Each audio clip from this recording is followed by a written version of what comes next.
a informação de Mesquita dizendo que a sudoeste do mar existe uma montanha de 11 quilômetros de comprimento a 200 metros de altura, chamado Jabel Usdum, isso é, Monte de Sodoma de puro sal. James Adams diz: a excessiva quantidade de sal do Mar Morto é devida a duas causas especialmente. A primeira, os rochedos salinos de Jebel e Isdum, que correm ao longo das praias ocidentais e que constantemente adicionam ao mar grande parte de sal fóssil.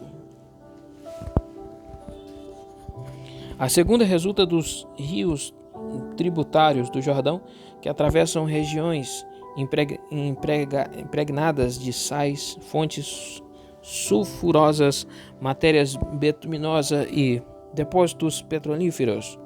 Tudo isso é trazido de arrastão por estes rios e depositado no Mar Morto. Acresce-se a isso a tremenda evaporação das águas e o resultado dos resíduos que se acumulam através do tempo. Constituição do terreno. As rochas que rodeiam o mar são, na maioria da constituição calcária da origem vulcânica. O sal e o betume recobrem a superfície, dando um aspecto de morte e desolação. No El Lisan, por exemplo, que se eleva a 15 metros sobre as águas do lago, além de mármore branco, há também gesso, cal, enxofre, nitrogênio e argila.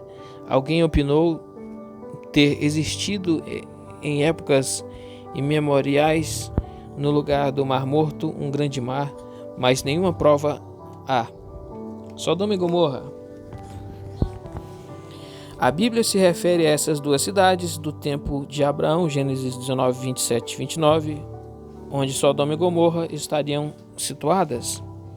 Tendo por base Gênesis 14, 3, sabemos que Kedorlaomer e seus 3 aliados da Mesopotâmia se ajuntaram no vale chamado Sidim, que é o Mar Salgado, para lutar contra 5 reis, a saber, de Sodoma e Gomorra, de Admá, de Zeboim e de Bela.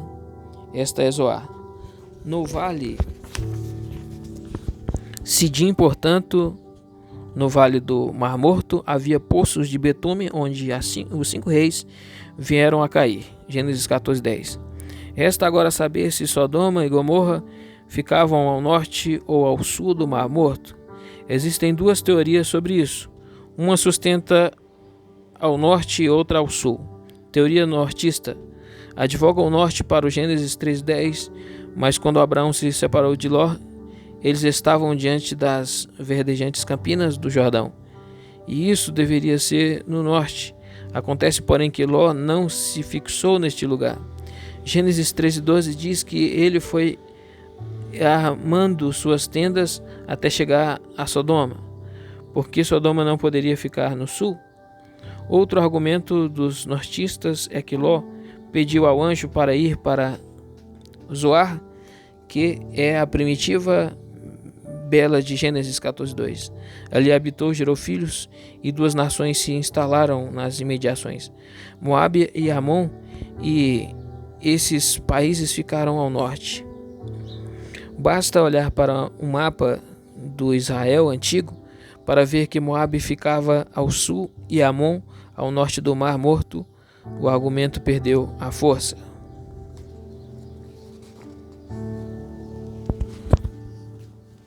Teoria sulista.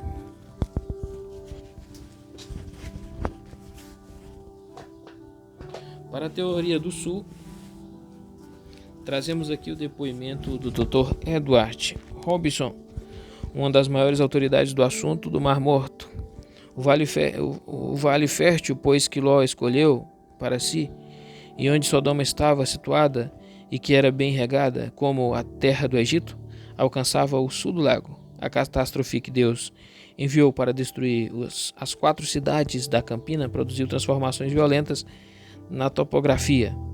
O que antes era o jardim regado do Senhor, hoje é um vale de morte e desolação. O certo é que até hoje nenhum vestígio das cidades desaparecidas se achou, apesar de esforços da arqueologia.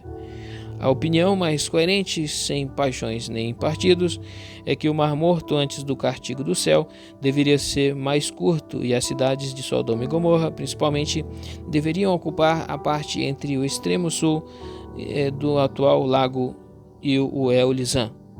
Com a catástrofe, as barreiras ruíram, o mar cresceu e Sodoma e Gomorra, bem como a demais Zeboim, estão sepultadas debaixo das pesadas águas do Lago Salgado. No caso, Sodoma e Gomorra são as duas cidades maiores, né? E a demais Zeboim são as duas menores. Bela ou Zoar ficava noutra direção e só não foi destruída porque Ló foi habitar nela por ordem do anjo. Gênesis 19, 21, 22. Além do episódio do castigo divino sobre as 4 cidades corrompidas, a Bíblia se refere com exemplo para Israel a 2 dessas cidades destruídas, Sodoma e Gomorra. Veja Deuteronômio 29, 22, 23, Isaías 1, 10, Jeremias 23, 14, Ezequiel 16, 46, 49, 53, 56, Amós 4, 11, Mateus 11, 23, 24, Romanos 9, 29, 2 Pedro 2, 6 e Judas 7. Exploração. Somente em 1835 o irlandês Christopher Costigan saiu de bote do Mar da Galileia, desceu o Jordão e entrou no Mar Morto. Tudo foi bem até que entrou no Mar da Morte. Respirou os gases da evaporação de grande lago e desmaiou. Levado para Jerusalém, morreu. Em 1847, Thomas Howard Molyneux, um oficial da Marinha inglesa, fez o mesmo trajeto que Costigan e também morreu, mas em Beirute, naturalmente intoxicado. Em 1848, o governo norte-americano solicitou ao tenente Link que explorasse o Mar Morto. Ele explorou o mar, as entradas dos rios, observou os contornos, estudou a natureza das águas, mediu o lago de norte a sul, de leste a oeste e também a profundidade. Link foi seguido pelos cientistas que continuavam o estudo do lago, como de Salcy, Vignes e Robinson, G.A. Smith e M. Blackenior. De 156 para cá, o governo de Israel vem convergindo em ingentes esforços para revelar os grandes segredos do Mar Morto e aproveitar os seus quase infinitos recursos para transformá-los em fabulosas riquezas. É verdade que Israel tem posse apenas da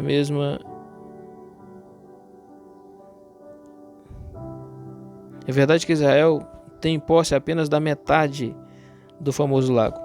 Os estudos israelenses do lago são muitos e o aproveitamento começa a dar os primeiros frutos. Nas margens ocidentais do Mar Morto, Israel tem kibbutz de grande rentabilidade. Outros rios da Palestina, além dos lagos e do rio Jordão, há no território palestino outros rios grandes e pequenos. Eis uma palavrinha sobre cada um deles.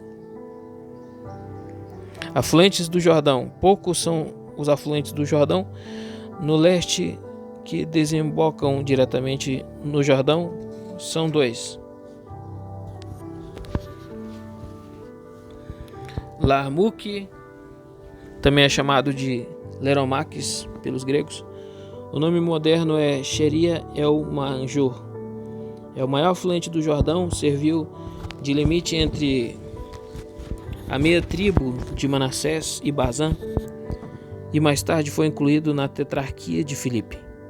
Forma-se de 3 braços, um setentrional que vem do Hermon e 2 orientais que procedem dos montes Aurã e se unem a mais ou menos 35 quilômetros de sua foz no Jordão.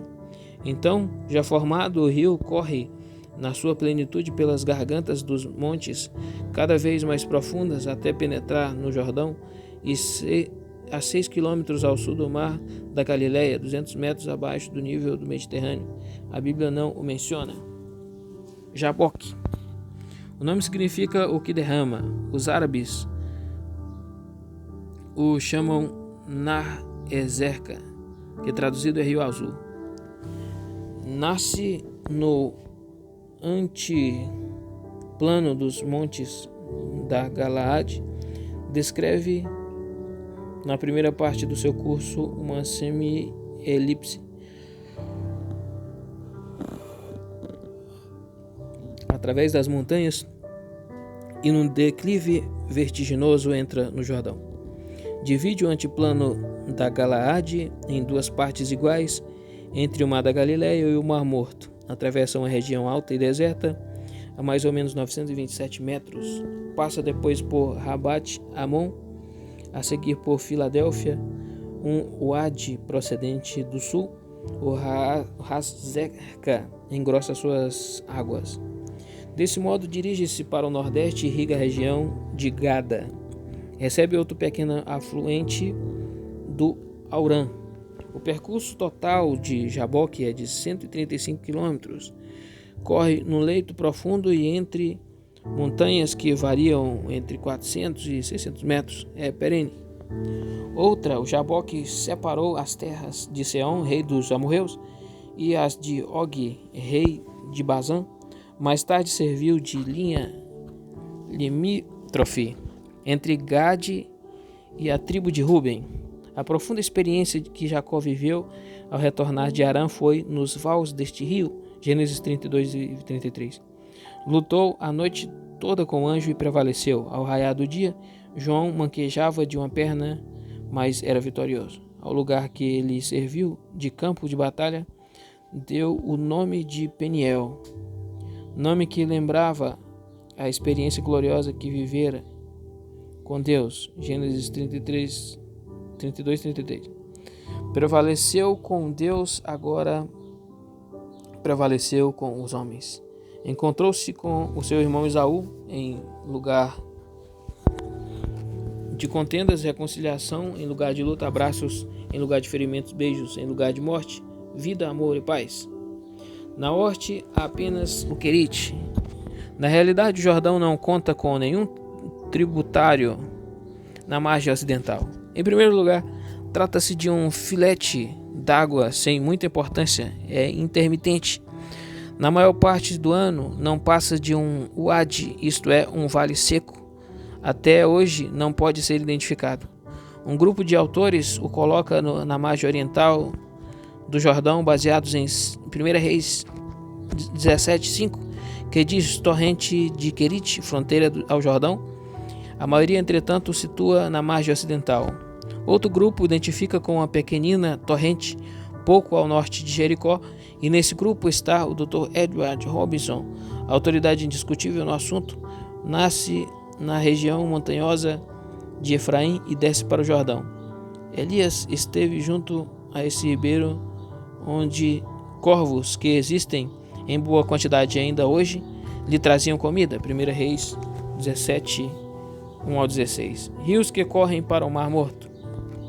Pelo leste, os mais importantes rios que chegam mesmo até o Mar Morto são 3 ribeiros. De norte para o sul são Zercamaim, águas azuladas. O nome antigo era Caliroi. A cabeceira fica nos altos de Moabe. Desemboca no Mar Morto, defronte à foz do Cedron. Depois de descrever em um curso de pouco mais de 30 quilômetros, irriga as cidades moabitas de Eleale, Esbom, Medeba e Baal-Meon.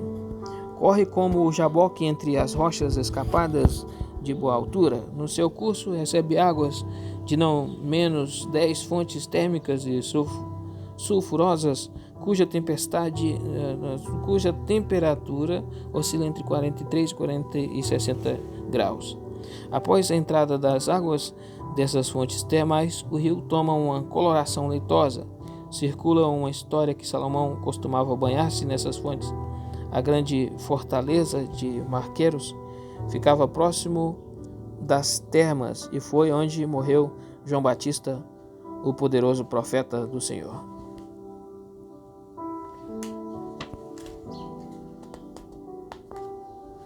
Arnon, rápido, tumultuoso. Atualmente o chamam Wadi el-Medjibi.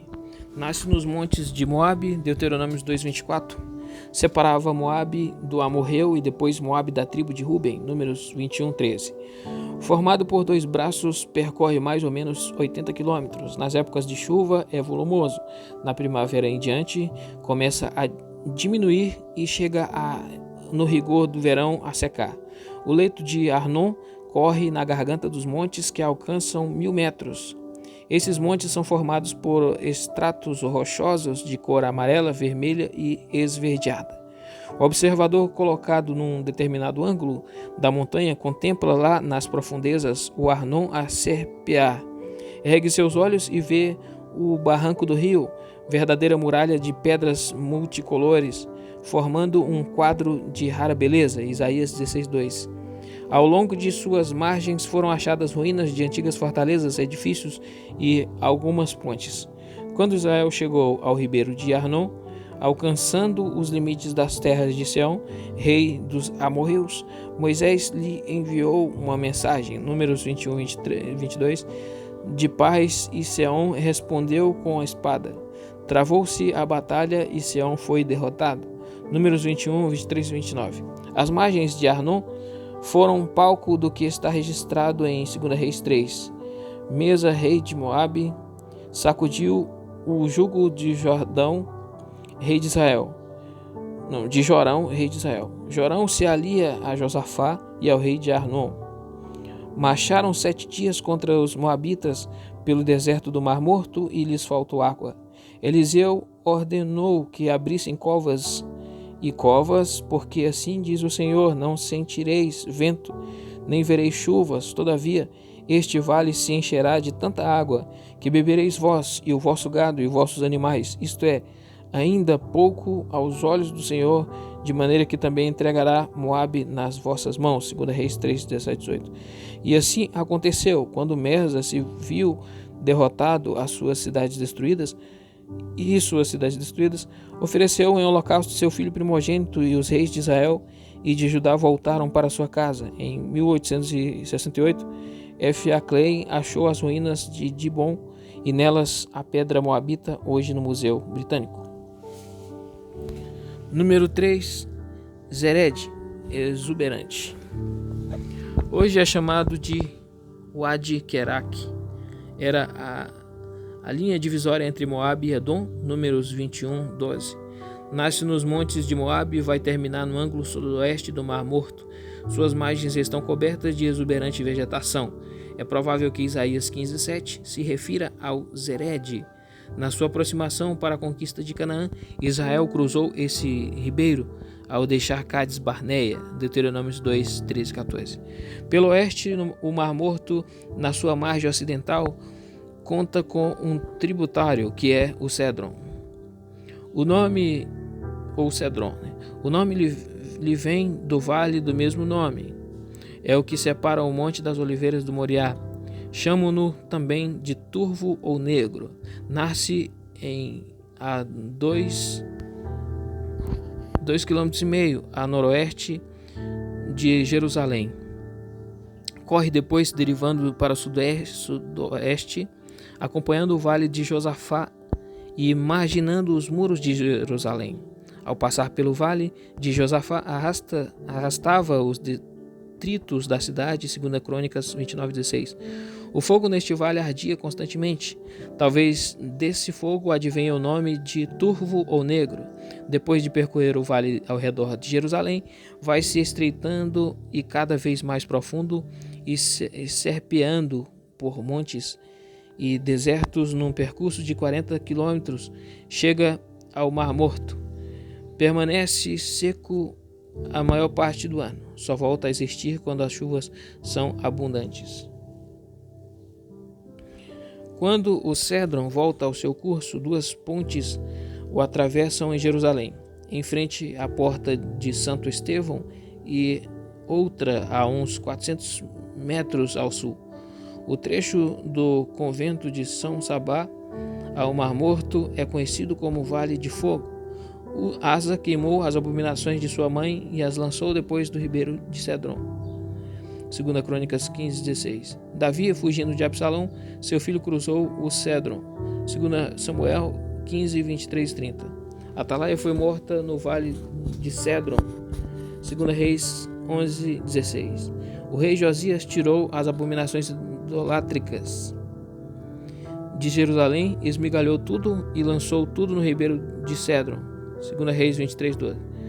O Senhor Jesus, após a oração sacerdotal, João 17, atravessou o ribeiro de Cedron, demandando o Monte das Oliveiras, João 18:1.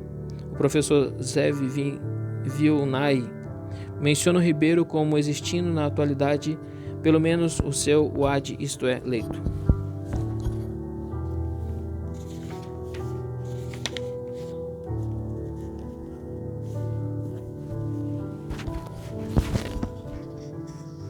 Rios que correm para o Mediterrâneo. Diversos ribeiros correm no planalto central de Israel e vão desaguar diretamente no Mediterrâneo. Alguns tão pequeninos que são até insignificantes dos maiores. Os principais são do norte para o sul.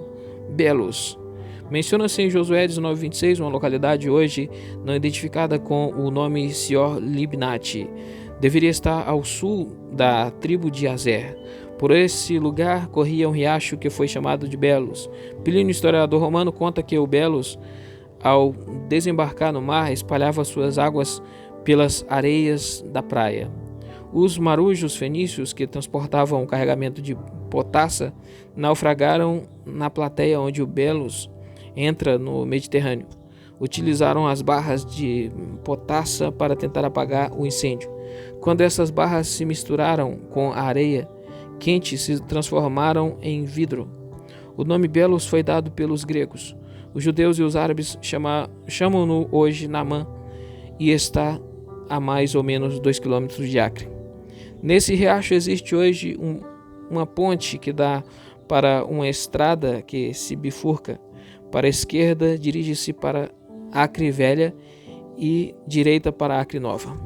Número 2, Quizion. Parece que seu nome significa turvo ou tortuoso. Os árabes o chamam de Namacuts, mas os israelitas designam-no Quizon. Juízes 4:7, 13, 5:21, 1 Reis 18:40 e Salmos 83:9. Nasce nos altos de Esdraelon, formado de inúmeras vertentes da mesma planície, recebe depois outros filetes d'água que vêm do Tabor e do pequeno Hermon. Nessa altura o ribeiro já é bem caudaloso. Segue seu curso a noroeste do Carmelo e vai direto ao Mediterrâneo, em cuja foz forma o conhecido Golfo de Ptolemaida. No inverno é caudaloso e com apoucadas águas, no verão, todavia, é perene. Sabemos disso pelo que ocorreu a Elias nesse ribeiro, onde os profetas de Baal foram mortos e a água corria apesar dos 3 anos e meio de seca. Além do episódio da morte dos homens de Baal, Cícera, general de Jabim, rei de Canaã, foi derrotado por Débora e Baraque. Número 3, Caná, citado somente no Antigo Testamento, Josué 16:8 e 17:9, serviu de limite entre Efraim e a tribo ocidental de Manassés.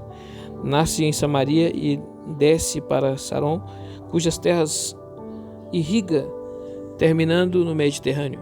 Seu nome se atribui ao fato de o ribeiro correr nas proximidades da cidade de Caná, mas Caná de Efraim e não a do primeiro milagre de Jesus. No passado, ao longo de suas praias, proliferava uma espécie de cana ou junco. Número 4, Gaás. Presume-se que Gaás significa terremoto. As 4 escrituras bíblicas, 2 se referem ao monte Gaás.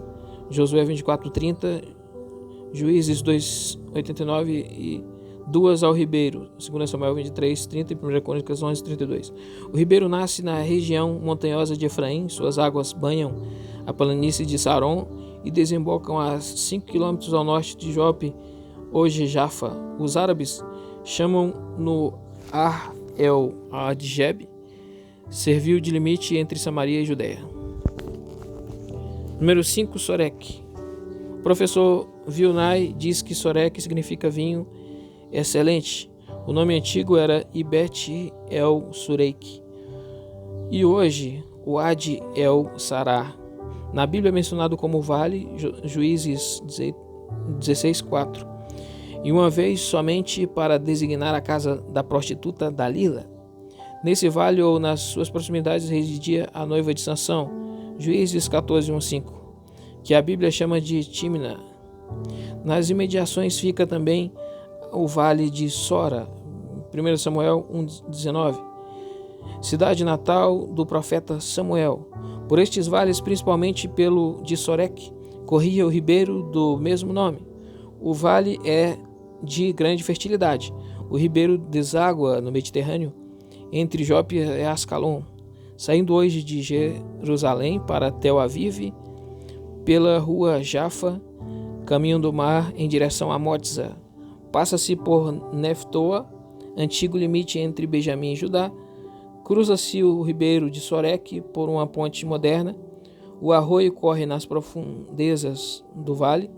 Dessa ponte vê-se ao longe Nebi Samuel, isto é, a sepultura de Samuel.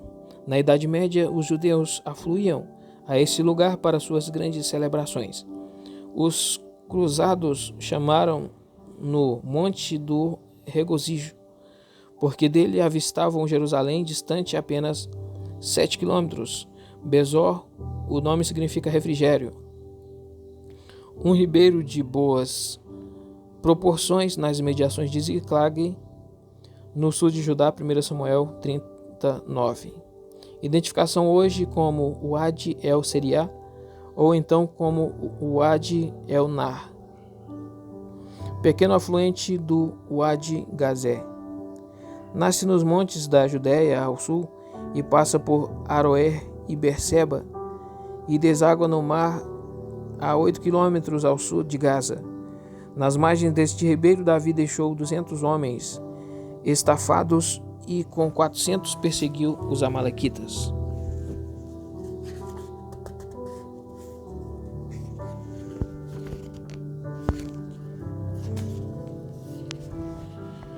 Primeiro Samuel 37-20.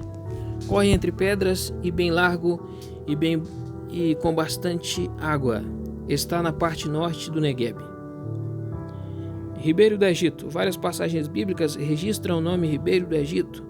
Veja, por exemplo, número 34:5, Josué 15:4, 2 Reis 24:7, Isaías 27:12, Ezequiel 47:19, 48:28, etc. Será o Nilo? Sim ou não? No texto hebraico do Antigo Testamento há pelo menos 4 termos diferentes para rio. Primeiro, Yeor Mizraim. Rio do Egito é sempre o Nilo. Gênesis 41:1-3, 17:18, Amós 8:8, Isaías 7:1. Número 2, Nahar Mizraim. Rio transbordante aparece uma vez na Bíblia, Gênesis 15:18. Número 3, Nahar, rio perene. Veja Gênesis 2:10-14, Êxodo 7:19, Deuteronômio 1:7. Número 4, Nahal, rios intermitentes que correm somente na estação chuvosa. Os árabes designam Nahal como Wadi. Levítico 11:9, Deuteronômio 2:24, Josué 16:8 e Juízes 4:7-13. Algumas versões bíblicas vertem essas palavras por ribeiro, no caso, ribeiro do Egito. Número 34:5, Josué 15:4, 2 Reis 24:7, Isaías 27:12, Ezequiel 47:19 e 48:28. Alguns autores afirmam que ribeiro do Egito refere-se a Yeor Mizraim, de Josué 13:3, de frente ao Egito. Davi convocou os habitantes de Sior para a entrada da arca em Jerusalém, 1 Crônicas 13:5. Então, essa Sior é a parte mais baixa do braço mais oriental do Nilo Antigo. O Pelusíaco, que entra no Mediterrâneo bem a leste da Pelusio, a atual Tel Faramé. Sior em egípcio quer dizer águas do Aros. Águas do Aros. Resta provar agora se Nahal Mizraim, ribeiro do Egito, é o mesmo que Sior, o braço mais oriental do Nilo. O Nilo nunca é chamado de Nahal, então chegamos à conclusão de que Ieor Mizraim é uma coisa e Nahal Mizraim é outra. O ribeiro do Egito, de Ezequiel 47:19, não é o Nilo. Então qual é? Os melhores autores o identificam hoje como o Wadi El Arish. Veja, por exemplo, James Adams. O peso da erudição bíblica, entretanto, confirma o Wadi El Arish com o ribeiro do Egito, de Ezequiel 48:28. Esse ribeiro do Egito forma-se das chuvas invernais no Sinai e corre para o Mediterrâneo a 145 quilômetros a leste do Egito e a 80 quilômetros a oeste de Gaza, na Palestina. Textos de Sargão II e Essaradão de Assíria atestam que os assírios estiveram em 716 a.C. no Nahal Mussur, onde abriram o porto fechado do Egito e nomearam um governador para a cidade. Que cidade seria essa no texto assírio? Seria Pelusium. Então se refere ao Pelusíaco, braço oriental do Nilo. No caso, o Nahal Mizraim do Nilo é o próprio Nilo. No caso, porém, de ser a cidade de Azani, o Nahal Mizraim é o Wadi El Arish. O texto dos monarcas assírios não se refere a Pelusium, e sim a Azani. Logo, o Nahal Mizraim é o atual Wadi El Arish. Então aqui termina o capítulo 6 acerca da geografia bíblica